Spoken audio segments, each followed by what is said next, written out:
Hello everyone, आज हम लोग स्टार्ट कर रहे हैं ट्रिग्नोमेट्रिक फंक्शंस का लास्ट टॉपिक। जो ट्रिग्नोमेट्रिक फंक्शन का लास्ट टॉपिक है वो है ट्रिग्नोमेट्रिक इक्वेशन और we can say general solution for the equation. तो अभी तक हम लोगों ने क्या क्या कंप्लीट करा है? हम लोगों ने ये देखा है कि सम, मल्टीप्लाई, रेडियन, डिग्रीज, आइडेंटिटीज, इन सबको किस तरह से यूज किया जा सकता है। जनरल सॉल्यूशन के बारे में जब हम बात करें तो जनरल सॉल्यूशन किसे बोला जाता है? उन टर्म्स को जिसमें हम किसी भी वेरिएबल की वैल्यू फाइंड आउट करते हैं। तो आपको यहाँ पर क्या मिलेगा? आपको इक्वेशंस में कुछ वेरिएबल्स मिलेंगे जिनकी वैल्यू शायद x, y या z किसी भी वेरिएबल के फॉर्म में हो सकती है। हमको उसको सॉल्व करके उसकी एक वैल्यू बताना है। That value will be known as the solution. General solution किसे बोलते हैं? जनरल सॉल्यूशन उसे बोला जाता है जो हर किसी में सेटिस्फाई करे, मतलब उसमें n में आंसर आएगा, फिर आप n की वैल्यू कुछ भी सब्स्टिट्यूट कर सकते हो। तो जो रहेगा वो रहेगा जनरल सॉल्यूशन। तो यहाँ पर हम ट्रिग्नोमेट्रिक फंक्शंस के लास्ट टॉपिक में ये देखेंगे कि वेरिएबल की वैल्यू किस तरह से फाइंड आउट की जाती है। Let's start with the question. So हम लोगों को कोई भी किस तरह की इक्वेशंस मिल सकती है और उन इक्वेशंस को हमको किस तरह से जनरल सॉल्यूशन अप्लाई करना है, उसके लिए ये कुछ फॉर्मूलेज है जो आपको लर्न करने रहेंगे। ओके, सो आपको मिल सकता है टर्म साइन, कॉस या टेन में होगी। बाय चांस अगर वो सेक, कॉसेक या कॉट में है तो आपको उसको कन्वर्ट करना पड़ेगा साइन, कॉस और टेन में। ओके, सो यहाँ पर सबसे पहला जो फॉर्मूला है वो है अगर साइन एक्स की वैल्यू इक्वल्स टू 0 हो। सो आपके पास में ऐसा कोई फंक्शन आता है जिसमें साइन एक्स इक्वल टू 0 मिल जाए, तो ऐसे में आपको एक्स की वैल्यू लिखनी है। तो एक्स की एक नहीं कई सारी ऐसी वैल्यूज हो सकती हैं जो इसको सेटिस्फाई करे। सो वो वैल्यूज निकालने के लिए आप x is equal to n pi use करेंगे, जहां पर n कोई भी इंटीजर नंबर रहेगा। सो हम लोग जो जनरल सॉल्यूशन लिखते हैं वो n की टर्म्स में ही लिखते हैं। ओके, नेक्स्ट जो रहेगा वो cos x is equal to 0 रहेगा। cos 0 किस में होता है? Odd multiple of pi by 2 में। तो जब आप उसको सॉल्व करेंगे तो x की वैल्यू जो रहेगी वो रहेगी 2n plus 1 pi by 2। Pi by 2 complete multiply में है। 2n plus 1 and then pi by 2. This will be the value. In the same way, अगर आपको tan x is equals to 0 मिलता है तो tan x असल में होता क्या है? That is sin x upon cos x. मतलब देखा जाए तो sin x equal to 0 और tan x equal to 0 same he thing represent करते हैं। तो यहाँ पर tan x is equals to 0 के लिए भी आपको लिखना हो तो उसका सॉल्यूशन भी वही होगा जो sin का होता है। That means x is equals to n pi. Okay? अब ये तो तब बात हुई जब इक्वल टू में हमारे पास में हमेशा 0 आए, बट इट्स नॉट नेसेसरी कि हमेशा आपके पास में टर्म के इक्वल टू में 0 ही आए। हो सकता है कि आपके पास में इक्वल टू में कोई और टर्म्स आ जाए। तो जब कोई और टर्म्स आती है तो ऐसी कंडीशन में पहली condition sin x is equal to sin y। तो sin x is equal to sin y होगा। ऐसे में आपको x की वैल्यू निकालनी है y की वैल्यू सब्स्टिट्यूट करके। तो वो वैल्यू रहेगी x is equal to n pi plus -1 to the power n into y। -1 to the power n का मतलब ये है कि n हम पॉजिटिव, नेगेटिव, मतलब जब n की वैल्यू रखेंगे तो वैल्यू पॉजिटिव भी आ सकती है और नेगेटिव भी आ सकती है। तो it may be +1, may be -1, वो n की वैल्यू के ऊपर डिपेंड करता है। तो उसको लिख देते हैं -1 की power n into y। Right, जब आपके पास में cos x is equal to cos y वाली कंडीशन होगी, तो जब cos x is equal to cos y होगा तो जो फॉर्मूला हम लोग लगाएंगे उसमें 2n पाई होता है। तो that will be 2n pi plus -1 to the power n into y। Sine में n पाई होता है, कॉस में 2n पाई होता है, एंड देन 10 में, तो 10 पाई में सिर्फ पॉजिटिव वैल्यूज आती है 10 में, तो x is equal to n pi plus y will be the formula. तो ये कुछ फॉर्मूलेज हैं जो हमें याद होने चाहिए सॉल्यूशन को स्टार्ट करने से पहले। अब एक हम अगर जनरल क्वेश्चन देखें कि अगर किसी ने हमें बोला sin 4x is equal to 0 find its general solution. Okay, general solution के नाम से क्वेश्चन आएगा, ये सॉल्व द इक्वेशन के नाम से क्वेश्चन आएगा। तो sin 4x is equal to 0 इसको हमको सॉल्व करना है। तो इसको सॉल्व करने के लिए क्या करें? कौन सा एक्सप्रेशन लगा सकते हैं? सबसे फर्स्ट वाला। तो इस एक्सप्रेशन में क्या होता है? x is equal to n pi होता है, लेकिन यहाँ पर अब x नहीं, यहाँ पर जो वैल्यू है दैट इज 4x। तो हम किसको इक्वल टू n पाई करेंगे? तो यहाँ पर जो रहेगा वो 4x is equal to n pi होगा। और जब आप इसको सिंप्लीफाई करेंगे तो x की जो वैल्यू रहेगी वो n पाई बाय 4 आ जाएगी। ओके, सो क्वेश्चन सॉल्व करने के लिए यहाँ पर साइन के साथ में कौन सा एंगल मल्टीप्लाई में है वो पूरी वैल्यू लेनी है। अगर साइन के मल्टीप्लाई में सिर्फ x होता तो वो x is equal to n pi होता, क्योंकि साइन के मल्टीप्लाई में 4x है तो 4x is equal to n pi रहेगा, जिससे हम x की वैल्यू फाइंड आउट कर सकते हैं, राइट। तो अब इसी पे बेस्ड कुछ क्वेश्चंस देखते हैं, लेकिन एक चीज का हमेशा ध्यान रखिएगा कि अगर एलएचएस में साइन है तो आरएचएस में भी साइन आना चाहिए। एलएचएस में कॉस तो आरएचएस में कॉस, एलएचएस में टेन तो आरएचएस में टेन। बाय चांस अगर ऐसा नहीं हो पाया तो हमें क्या करना पड़ेगा, हमें उन टर्म्स को एडजस्ट करना पड़ेगा। कैसे करना है वो हम आगे के क्वेश्चंस में देखते हैं। तो चलिए लेट्स स्टार्ट द क्वेश्चन। जो हमारा फर्स्ट क्वेश्चन है वो फर्स्ट क्वेश्चन है sin x is equal to root 3/2। हमको इसका जनरल सॉल्यूशन निकाल करके लाना है। ओके, अब अगर हम देखें तो ये sin x is equal to 0 वाला तो नहीं है, तो हमारा फर्स्ट फॉर्मूला लगेगा जो क्या होता है x is equal to n pi plus minus 1 to the power n into y, ये वाला फॉर्मूला हमारा लगेगा। तो पहले तो ये देखें कि y की वैल्यू क्या होगी। तो यहाँ पर sin x is equal to root 3/2 है। रूट 3/2 साइन में कितने डिग्रीज पर आता है, तो उसको आप पाई में ही जनरली लिखें। साइन 60 डिग्री रूट 3/2 होता है, तो हम 60 को पाई में लिखेंगे तो क्या लिख सकते हैं, वो हो जाएगा पाई बाय 3। मतलब अब ये हमारा कंसेप्ट बन गया है sine x is equal to sine y वाला, जहां पे वाई का काम कौन कर रहा है, पाई बाय 3 कर रहा है। तो अब इसका जनरल सॉल्यूशन लगाएं, तो जनरल सॉल्यूशन क्या था, पहले तो फॉर्मूला लिख लें। x is equal to n pi plus minus 1 to the power n into y, ये होता है फॉर्मूला। अब यहाँ पर y की जगह y की वैल्यू सब्स्टिट्यूट कर दीजिए, तो x is equal to n pi plus minus 1 to the power n into pi by 3। This will be your general solution. सिर्फ आपको इतना ही करना था, x की वैल्यू निकाल के लानी थी जनरल सॉल्यूशन में। तो ये जो रहेगा ये आपका फाइनल आंसर रहेगा। ओके, सो बेसिक कंसेप्ट यही है कि हमको जब क्वेश्चन को सॉल्व करना है तो n की टर्म्स में उसका आंसर निकाल करके लाना रहेगा। Let's go ahead with the next question. Next question है sec x is equals to 2. Sec x is equals to 2. अब sec है, हमारे पास क्या sec का कोई फॉर्मूला है नहीं, तो हमको इसको काय में कन्वर्ट करना पड़ेगा, cos में। तो हम इसको cos टर्म में कन्वर्ट करते हैं। Let's do it.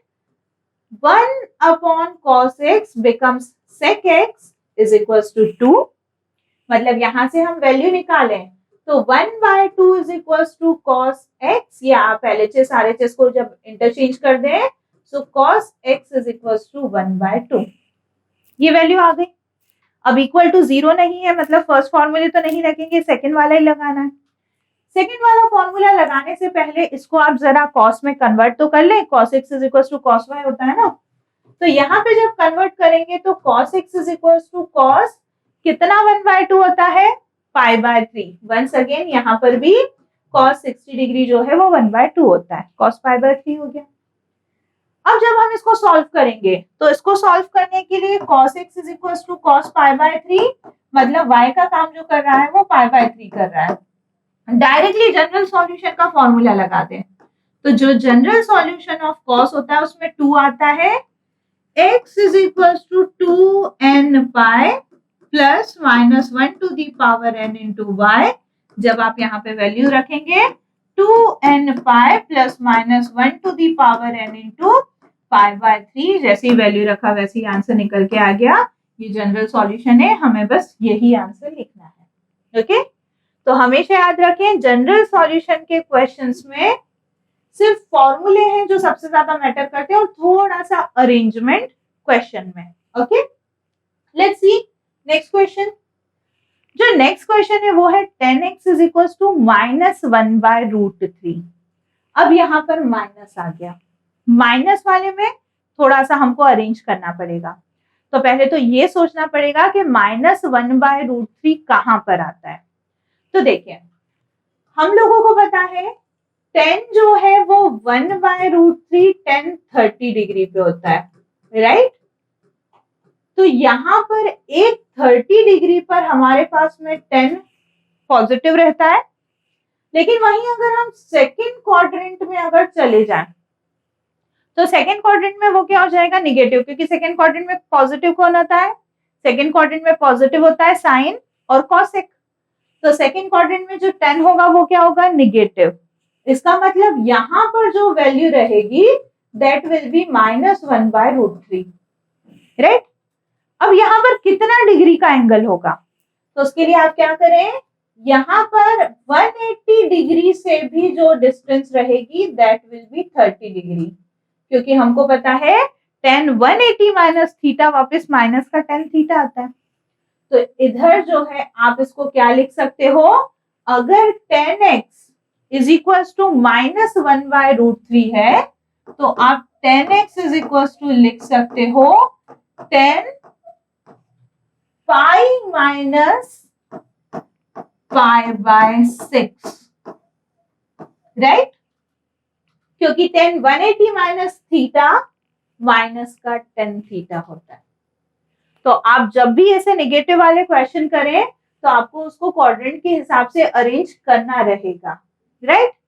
अब ये कितना हो जाएगा, तो this will be 10 x is equal to 10 pi minus π/6 will give us 5 π/6। इसका मतलब ये 10x is equal to 10y का सॉल्यूशन हो जाएगा और y की वैल्यू क्या है 5 π/6। सॉल्यूशन क्या होता है, x is equal to n pi, 10 में सिर्फ प्लस y आता है जनरल सॉल्यूशन में, तो जब हम वैल्यू रखेंगे तो n पाई और y की जगह y की वैल्यू सब्स्टिट्यूट कर देंगे दैट विल बी 5 π/6। तो ये जो सॉल्यूशन रहेगा उसमें 10x की वैल्यू आपको हमेशा -1/√3 मिलेगी। Got it.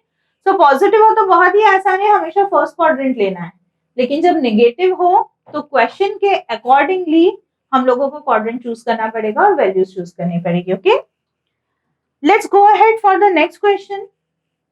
अब जो नेक्स्ट क्वेश्चन है वो है tan 2x is equal to minus का cot x प्लस π/3। अब फिर से यहां पर क्या हुआ, पहली बात तो माइनस साइन भी आ गया और दूसरी बात नेगेटिव भी आ गया एंड cot भी है।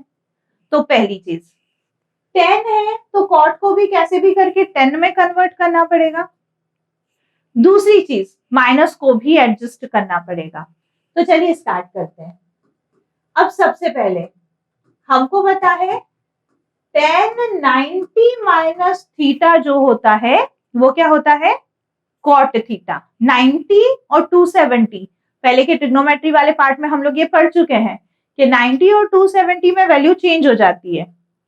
तो अगर मुझे cot लिखना हो तो मैं 90 माइनस थीटा, थीटा मतलब x π/3 अगर कर दूं तो यहाँ पे tan 90 माइनस थीटा जो रहेगा वो cot थीटा हो जाएगा, करेक्ट। अब नेक्स्ट चीज, इसको सॉल्व करने के लिए मुझे माइनस का cot चाहिए जबकि यहाँ तो प्लस का cot आ रहा है। तो अब हम इसको क्या करें, सेकेंड क्वाड्रेंट में ले जाते हैं। सेकेंड क्वाड्रेंट में क्या होता है, tan निगेटिव होता है तो माइनस का cot आ जाएगा।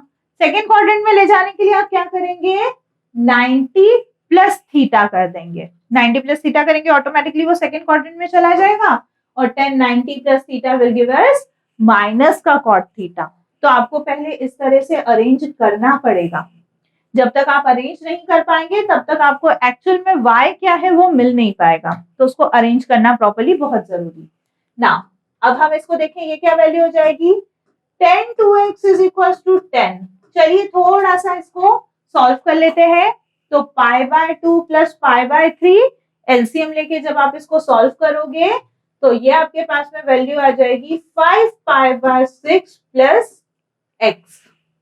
तो देखा जाए तो यहाँ पर x का काम 2x कर रहा है और y का काम 5 π/6 प्लस x कर रहा है। ओके, अब हम वैल्यू सब्स्टिट्यूट कर देते हैं। तो फॉर्मूला क्या होता है, x is equal to n pi plus y, ये फॉर्मूला होता है। अब इसमें सब्स्टिट्यूट करें वैल्यू, तो x का काम कौन कर रहा है 2x plus n is equal to n pi as it is equal to n pi as it is, और y की जगह जो y की वैल्यू सब्स्टिट्यूट करना है वो रख दें, क्या है 5 π/6 प्लस x 5 5/6 प्लस एक्स।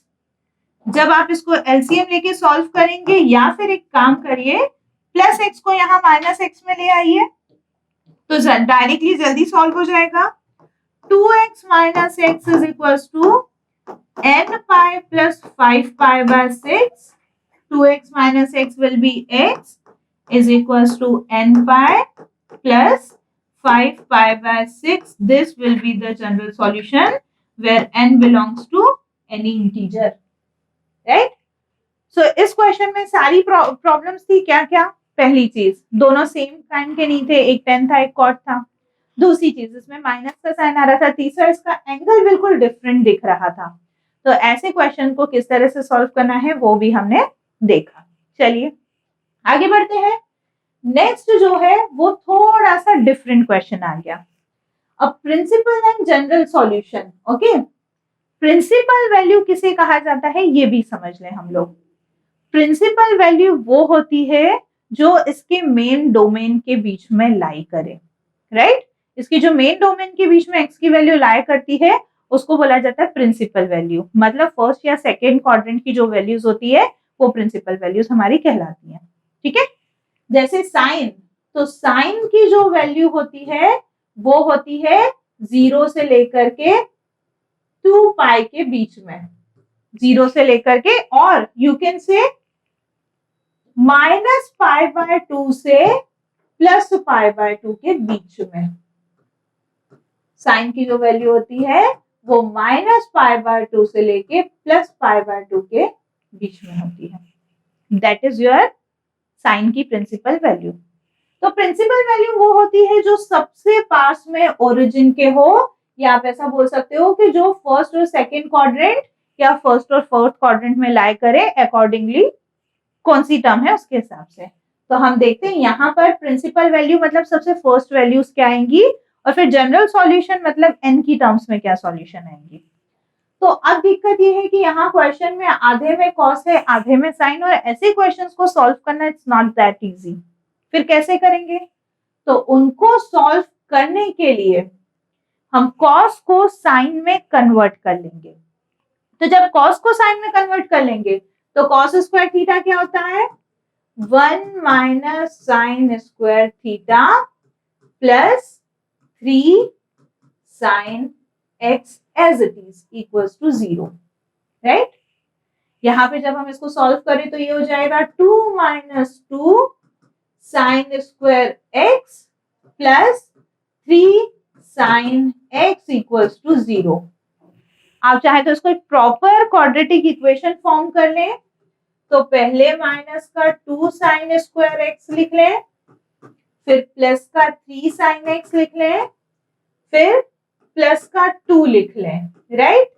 और इफ यू वांट आप माइनस साइन से डिवाइड भी कर सकते हैं। तो ये हो जाएगा 2 sine square x minus 3 sine x minus का 2 equal to 0। Now this is a proper quadratic equation. इस क्वाड्रेटिक इक्वेशन को हम लोग किस तरह से फैक्टराइजेशन की मेथड से सॉल्व कर सकते हैं? तो जब हम इसको फैक्टराइजेशन की मेथड से सॉल्व करेंगे तो ऐसे फैक्टर 4 के प्लस माइनस करने पर 3 आ जाए, तो प्लस का 4 साइन एक्स माइनस का 1 sine x minus 2 equal to 0, right? अब क्या कॉमन लें? यहां से 2 साइन एक्स कॉमन ले लें, तो ब्रैकेट में बचेगा साइन एक्स प्लस 2, और यहां से माइनस 1 बाहर ले लें तो ब्रैकेट में बचेगा sine x plus 2 equal to 0। कौन सी दो टर्म्स आ गई हैं? दो टर्म्स आ गई हैं, साइन एक्स प्लस 2 और 2 sine x minus 1 equal to 0, right? अब यहां से जब हम सॉल्व करें तो इधर साइन एक्स की एक वैल्यू निकलेगी -2, जबकि साइन एक्स की रेंज तो -1 से +1 के बीच में ही होती है। -2 कभी साइन में पॉसिबल है? नहीं, कभी नहीं। तो ये टर्म्स जो है इसको हम काउंट नहीं करेंगे। फिर हमारे पास में कौन सी वैल्यू है? हमारे पास में वैल्यू बची है 2 sine x minus 1 equal to 0। तो बस आपको इसी के लिए प्रिंसिपल वैल्यू और इसी के लिए जनरल सॉल्यूशन निकालना है। अब देखिए प्रिंसिपल वैल्यू क्या होगी। तो 2 sine x equal to 1, sine x is equal to 1/2 मतलब sine x is equal to 1/2 कब आता है? साइन 30 डिग्री पे, साइन π/6।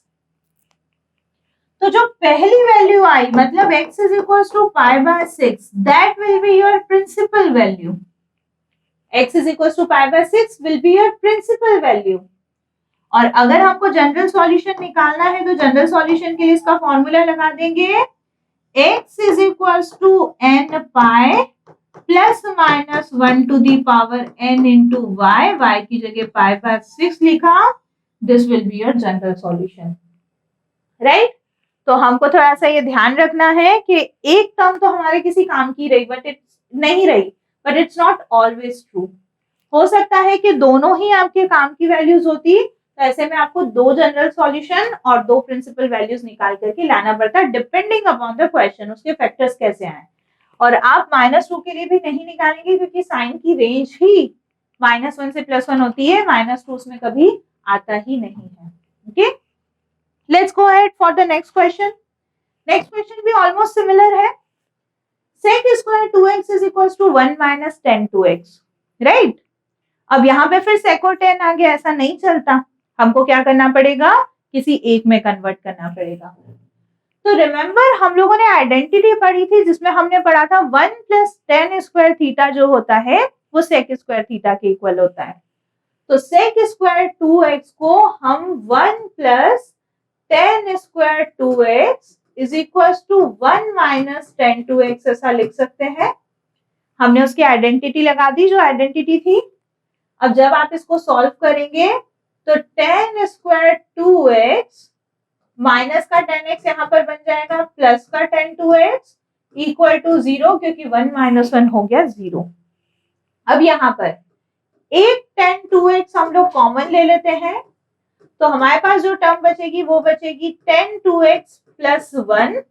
तो यहाँ पर आपको दो सॉल्यूशन इक्वल टू 0 करने पड़ेंगे। कौन कौन से दो सॉल्यूशन?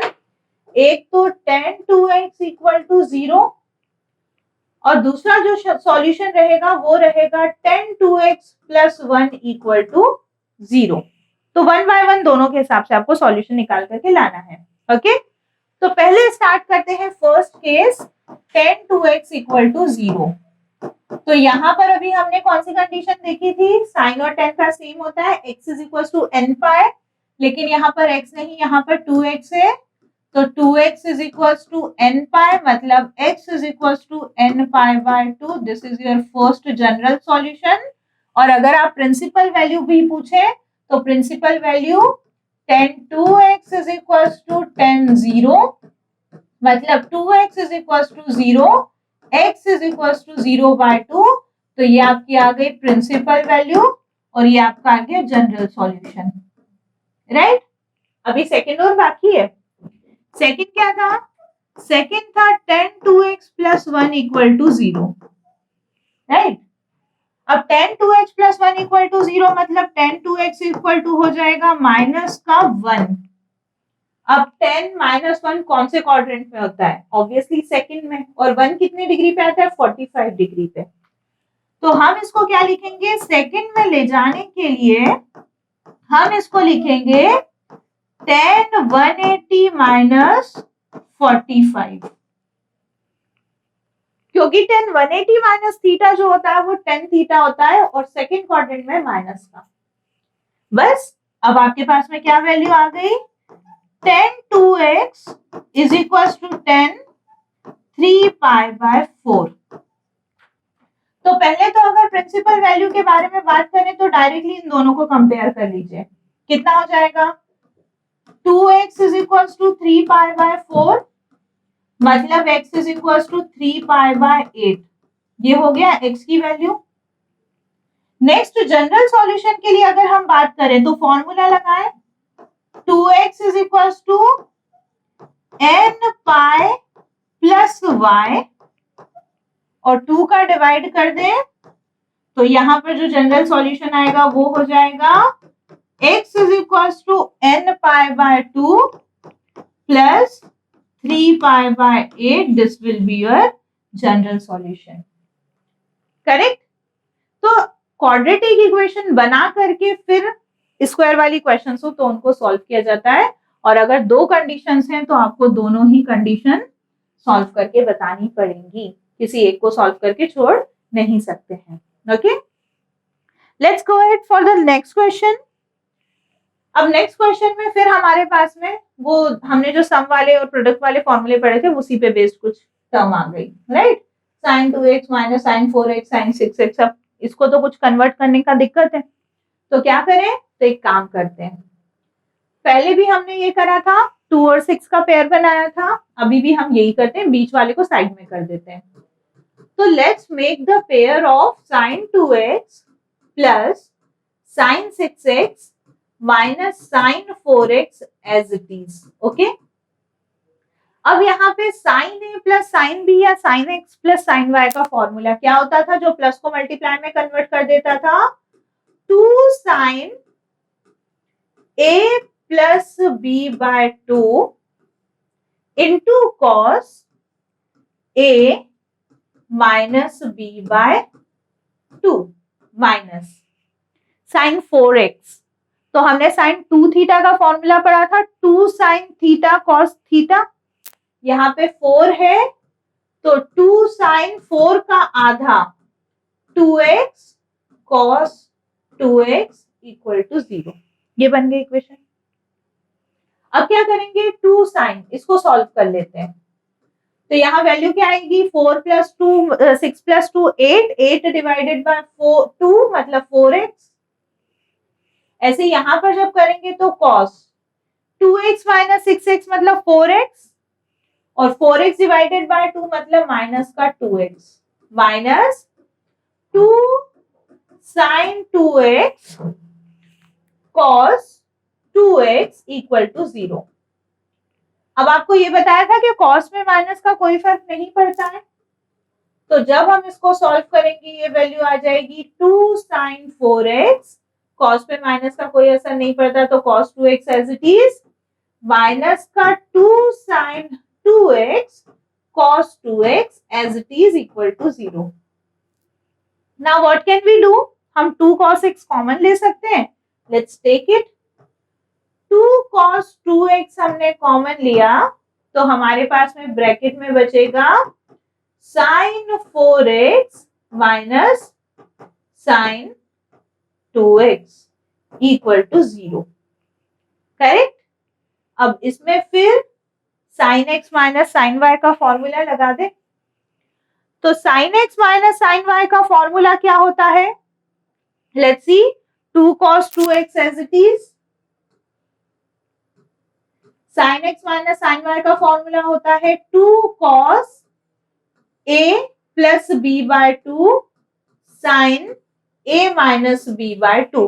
a का काम कौन कर रहा है, 4x और 2x, तो यहाँ हो जाएगा 4x प्लस 2x अपॉन में 2 और यहाँ आ जाएगा 4x माइनस 2x अपॉन में 2 इक्वल टू 0। क्या वैल्यूज बन गई, 2 2 जा 4 cos 2x, यहाँ आ जाएगा cos 4 plus 2 6x divided by 2 और इधर आ जाएगा sine 2x divided by 2 equal to 0। 4 cos 2x cos 2 से कैंसिल हो गया 3x sign x equal to 0, ये टर्म आ गई। अब आप तीनों को इंडिविजुअली इक्वल टू 0 रख लें, तो पहला हो जाएगा cos 2x इक्वल टू 0, दूसरा हो जाएगा cos 3x इक्वल टू 0 और थर्ड हो जाएगा sin x इक्वल टू 0। अब सॉल्यूशन क्या बताया था, 0 का आता है cos में 2n plus 1 pi by 2, correct. यहाँ पे x की वैल्यू निकालना है तो 2 को डिवाइड में ले जाएं, 2n प्लस 1 पाई बाय 4, ये पहला जनरल सॉल्यूशन। फिर यहाँ पे 3x is equal to 2n plus 1 pi by 2, x की वैल्यू कितनी हो जाएगी, 2n प्लस 1 पाई बाय 3 2 6 और sin x इक्वल टू 0 का तो डायरेक्टली होता है x is equal to n pi, तो यहाँ पर हमारे पास में 3 जनरल सॉल्यूशन निकलेंगे, क्योंकि हमारे पास ओवरऑल 3 फैक्टर्स जो थे वो फॉर्म हुए थे। ओके, सो ये हमने कुछ क्वेश्चंस करे based on general solution. Trigonometry में इतना ही है हमारे पास में, जिसमें हमें सबसे ज्यादा इंपॉर्टेंट है फॉर्मूले को लर्न करना। ट्रिग्नोमेट्री का वेटेज बहुत ज्यादा है कंपैरेटिवली बाकी अदर चैप्टर से, तो इन चैप्टर को थोड़ा सा अच्छे से करें। जेई में भी इसके काफी सारे क्वेश्चन पूछे जाते हैं, एज वेल एज इनको जो है वो मर्ज कर दिया जाता है दूसरे यूनिट्स के साथ में। तो जो बेसिक ट्रिग्नोमेट्री के क्वेश्चन है वो तो ठीक है, पर दूसरे क्वेश्चन दूसरे चैप्टर के साथ में भी जब ये मर्ज होता है तो काफी सारी दिक्कतें आती है, इसलिए आप इनको थोड़ा सा ध्यान से पढ़ें। और बाकी फिर हम मिलते हैं नेक्स्ट चैप्टर के साथ में। Thank you.